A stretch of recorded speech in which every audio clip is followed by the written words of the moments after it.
I used to wake up and think, today's the day I finally stop. And then I wouldn't. It wasn't that I didn't want to quit. I just didn't have a real plan.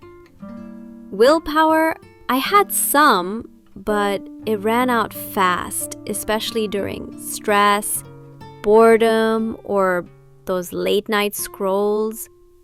One day after another relapse, I asked myself, what if quitting isn't just about resisting, but about replacing? That question changed everything.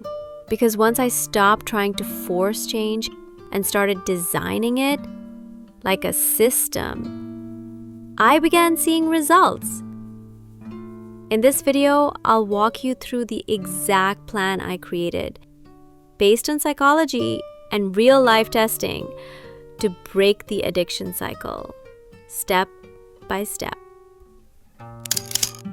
Welcome back.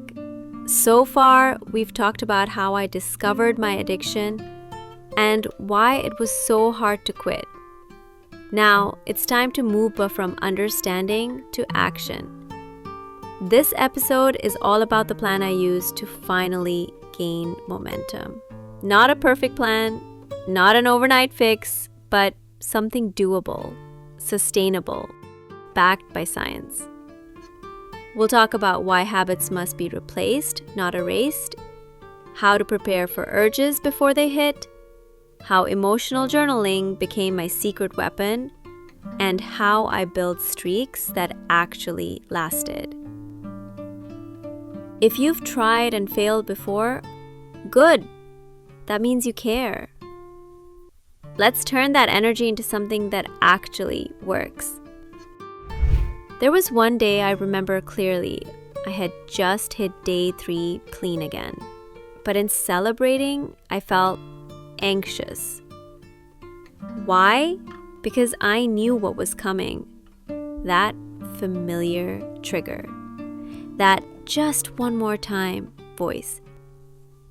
And every other time, I fell for it. But this time, I tried something different. Instead of saying, I won't do it, I said, when the urge comes, I'll do this instead. I had made a plan the night before. When I feel the urge, I'll stand up immediately. I'll go outside for 2 minutes, even if it's cold. I'll open a specific app with a pre-written note I made to myself. I'll breathe for 90 seconds and check in. What emotion am I running from? That plan wasn't magical, but for the first time, I interrupted the pattern. It didn't feel like a battle anymore. It felt like I had a blueprint. Here's what I learned from behavior science. You don't break habits, you replace them. Your brain craves completion. It doesn't want to leave a loop open. So if your plan is just don't relapse, you've already lost. Step 1. Recognize the cue. Every urge has a cue. Stress, boredom, loneliness, late night scrolling, specific time of day. Write down your top 3. Awareness kills automaticity. Step 2. Create an if-then plan. This is called implementation intention, a proven psychological technique. If, then I will. For example, if I feel bored in bed, I will get up and stretch for 1 minute. If I scroll past a triggering image, I will close the app and open my breathing exercise. If I feel lonely at night, I will send 1 voice note to a close friend. These tiny replacements rewire the brain to expect new outcomes. Step 3. Design your environment. Don't rely on willpower. Design for success. Install website blockers during vulnerable hours. Keep your phone outside your room at night. Make access to porn inconvenient. Remember, friction is your ally. The harder it is to relapse, the more time your logical brain has to kick in. Step 4. Track progress. Visually, I used a simple calendar with a red marker. Every day I stayed clean, every day I relapsed. It gave me perspective. No more "I ruined everything" after one slip. Just data, patterns, clarity. Let me give you an example.